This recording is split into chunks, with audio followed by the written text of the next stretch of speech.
Before you put your name on a buyer agreement, you need to know what's in it and what's missing. This contract sets the rules for your entire home search. Sign blind and you're giving away leverage. Walk with me through the basics. I'm a longtime broker, zealous buyer advocate, and former consumer fraud attorney. I will tell you exactly what you need to know to make the most of these agreements in your home buying journey. Hi friends, 𝗏𝗏𝗀𝗏𝗀𝗏 here. In this video, I'm going to walk you through the essentials of these agreements to put you in the strongest possible position to make this tool work in your favor. I have 10 critical points to share. Number 9 is the one you will definitely want to know, so stick around for that. But I'm personally pretty partial to number 4. Let's start with what is a written buyer agreement and what does it do? A written buyer agreement is a contract between you and your real estate professional outlining the services that professional will provide you and what they will be paid for those services. Pretty straightforward, right? It can be, and it should be, but clean and straightforward is not always the document the agent hands you to sign.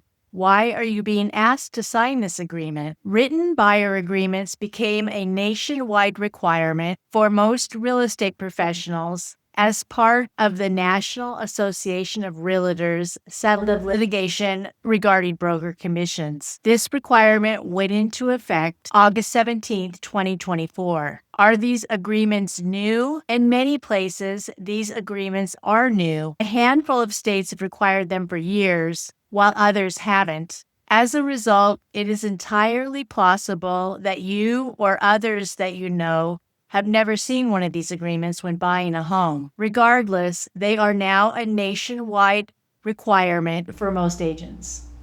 Are these agreements negotiable? This is the critical point I mentioned at the top of this video that is my personal favorite. Heck yes, you can negotiate every single point in this agreement, except those required by law. Terms to negotiate include the services you want to receive, the length of the agreement, and the broker's compensation. Compensation between you and the broker is not set by law, but there is a legal requirement that whatever compensation you negotiate is clearly defined in the agreement.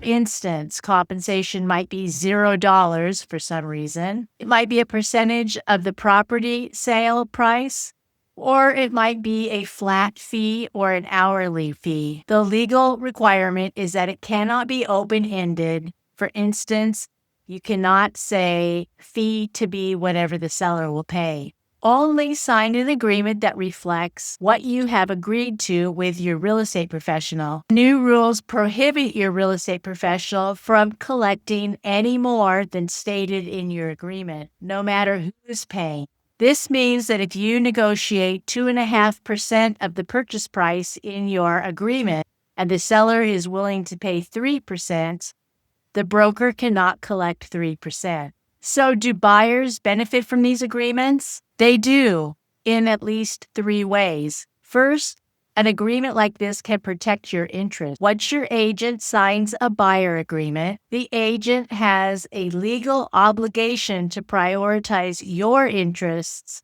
ahead of the seller's interests. They'll also typically handle the legwork from scouting potential listings for you, coordinating showings, and reducing the stress associated with the home buying process. Having an agreement also benefits you because there will be clear expectations on both sides. This minimizes misunderstandings and can help you feel more confident about the process. When do you need to sign this agreement? You will be asked to enter into a written buyer agreement with your real estate professional prior to touring home, either in person or virtually. If you're simply visiting an open house on your own, or asking the listing agent directly for a showing, you do not need to sign a buyer agreement. I described these exceptions more fully in the video on your screen. Do you have to pay your agent out of your own pocket because you signed this agreement? Not necessarily. While you are responsible for making sure that your real estate professional gets paid, you can still request, negotiate for, and receive compensation for your real estate professional from the seller or their agent. But make sure you are mentally and emotionally prepared to walk away from any property where the seller or the seller's agent won't provide the compensation if you do not personally have the funds available to pay your agent at closing. Your agreement is a binding contract that requires compensation to your agent before you can close on your property. And if you're prevented from closing on your property, you could possibly lose the deposit that you also put down on the property. This agreement is serious business, so make sure that you understand it up front. Do these agreements dictate a specific type of relationship with your agent? No, you are allowed to enter any type of business relationship with your agent as allowed by law where you live. But keep in mind that what you want won't always match what an agent is willing to agree to. So know your hard boundaries and be prepared to pivot to another agent if necessary. For instance, if you are going to insist on a non-exclusive agreement with your agent may not agree. I know I wouldn't. Agents who agree to a non-exclusive relationship typically are not going to give you their full attention, especially if they have other clients with exclusive relationships. And you change the agreement. This is the essential point that you are going to want to pay attention to. Buyer agreements can be as lightweight as you want. I talk about this concept more in my Agency Agreement Decoder course. Super lightweight agreements can be used even to audition an agent or tour for a day. Be on the lookout for certain junk fees. These might be called admin fees, broker fees, transaction fees, regulatory compliance fees. Cross these out. Tell your agent they need to come out of the agent's commission. These are all related to the agent side of the business. Because these agreements are fully negotiable, I highly recommend that you take a look at my Agency Agreement Decoder course and learn more about how to negotiate the exact agreement that works for you and your specific circumstances. And what about exiting an agreement?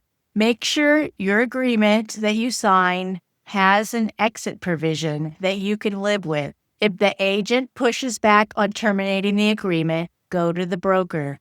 The broker is actually the party with whom you make your agreement. Please know that you cannot avoid paying an earned commission simply by terminating the agreement. If there is any possibility that due to broker actions that a commission is going to be due, I would recommend at that point that you consult legal advice before you break the agreement. When it's time to sign this agreement, most agents will likely hand you something that is a wall of words and simply expect you to sign it. Don't feel rushed. Take the time you need to understand the terms. Know that I am available to help you review the contract. Also, a special disclaimer: practices vary by state and local law. Consult your real estate professional and/or an attorney for details about state law where you are purchasing a home. These are the basics of buying agreements.